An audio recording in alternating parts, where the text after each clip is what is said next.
أعوذ بالله من الشيطان الرجيم. بسم الله الرحمن الرحيم. ويسألونك عن ذي القرنين قل سأتلو عليكم منه ذكرا.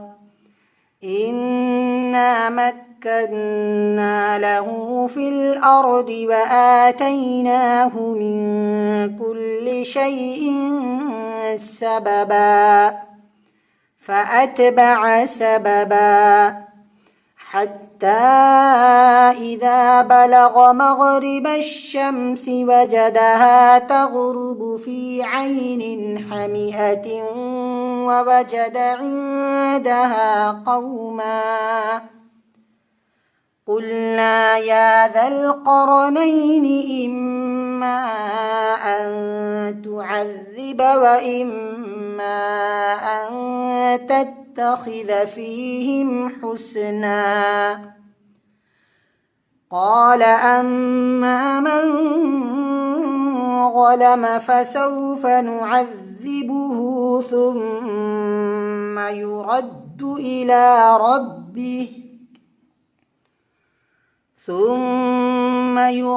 إلى ربه فيعذبه عذابا نكرا. وأما من آمن وعمل صالحا فله جزاء الحسنى وسنقول له من أمرنا يسرا. ثم أتبع سببا حتى إذا بلغ مطلع الشمس وجدها تطلع على قوم لم نجعل لهم من دونها سترا. كذلك وقد أحطنا بما لديه خبرا. ثم أتبع سببا حتى إذا بلغ بين السدين وجد من دونهما قوما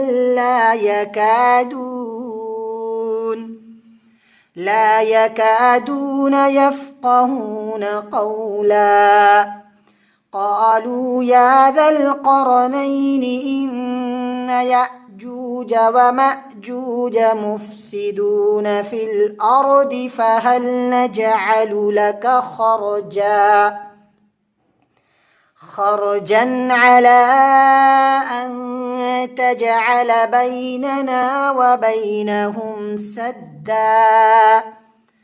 قال ما مكني فيه ربي خير فأعينوني بقوة أجعل بينكم وبينهم ردما. آتوني زبر الحديد حتى إذا ساوى بين الصدفين قال انفخوا حتى إذا جعله نارا قال آتوني أفرغ عليه قطرا. فما استطاعوا أن يظهروه وما استطاعوا له نقبا.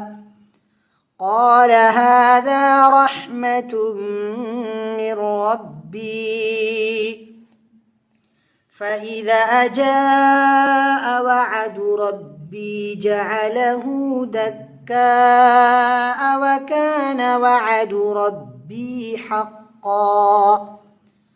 وتركنا بعضهم يومئذ يموج في بعض ونفخ في الصور فجمعناهم جمعا وعرضنا جهنم يومئذ للكافرين عرضا الذين كانت أعينهم في غطاء عن ذكري وكانوا لا يستطيعون سمعا. صدق الله العظيم.